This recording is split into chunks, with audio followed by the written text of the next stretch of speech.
Hi, and welcome back. Last week we talked about kind of an overview of what SMA is, so the reason I'm in a wheelchair. And today I want to talk about more specifically about what causes it. So last week we said that it is a muscle wasting disorder caused by the inability of neurons to send signals to those muscles.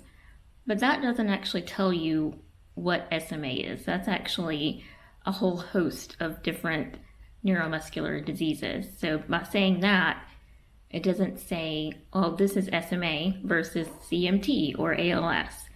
But what does differentiate them is the cause of those nerves not being able to send a signal. So that's actually what we're going to talk about today. And I actually brought out my DNA earrings just for this. And because I love them and they make me happy. So let's actually get into a little bit more of the specifics of what actually SMA is, what causes it. Inside every cell in your body, you have 23 pairs of chromosomes. And each of those chromosomes contains the genes that make us human. And yours contains the specific versions of those genes that make you, you. But today, we actually want to just focus on one of those genes, and that is chromosome number 5. On this chromosome, you will find a gene called the survival of motor neuron 1 gene, or the SMN1 gene. Now, this gene produces a protein called the SMN protein. And it is found throughout your body, but it is most concentrated in your spinal cord. And that's because its job is in the development and maintenance of your lower alpha motor neurons in your spinal cord. So these are the neurons that start out in your spinal cord and they extend out to all of your skeletal voluntary muscles. Now, most people have at least one copy of a duplicate gene called the SMN2. And this gene does have the ability to produce the SMN proteins, but it does not do a very good job at it.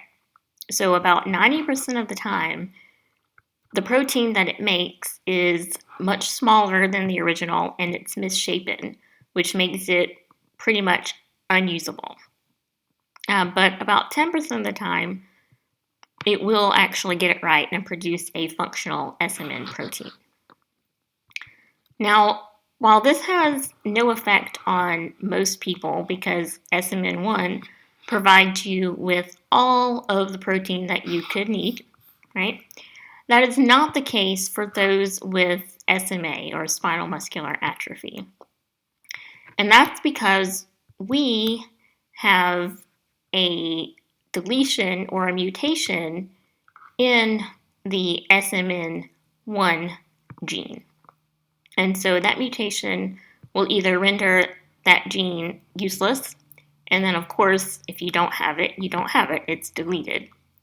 And with it goes all of the functional protein that it is responsible for making. So that means we, people with SMA, solely rely on the SMN2 gene to produce all of our SMN protein. Since we have such an inadequate amount of proper SMN protein, the nerves in our spinal cord, those lower motor neurons, aren't getting everything that they need, and so they kind of wither away, and that means that they're no longer sending those signals out to the skeletal muscles. And since those muscles are no longer being used, your body says, hey, it's fine, let's just get rid of that. We don't need to keep it around because nobody's using it. We're not going to waste any more resources on it if apparently we don't need it.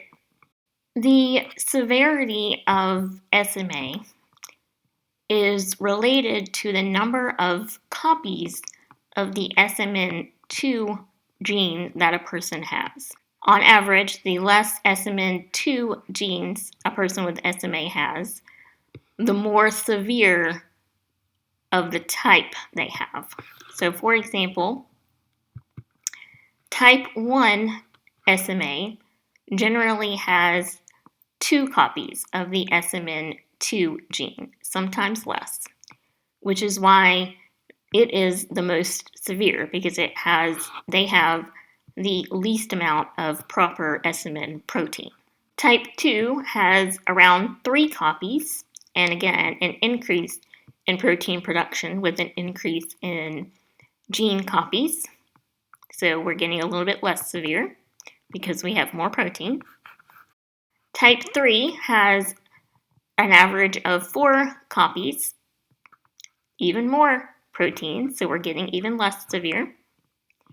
And finally, we have type 4, which has 4 or more copies. Some people out in the population, whether or not you have SMA, can have even up to 8 copies. So that's why type 4 people are the least severe. So they don't usually start showing any kind of signs of weakness well into adulthood.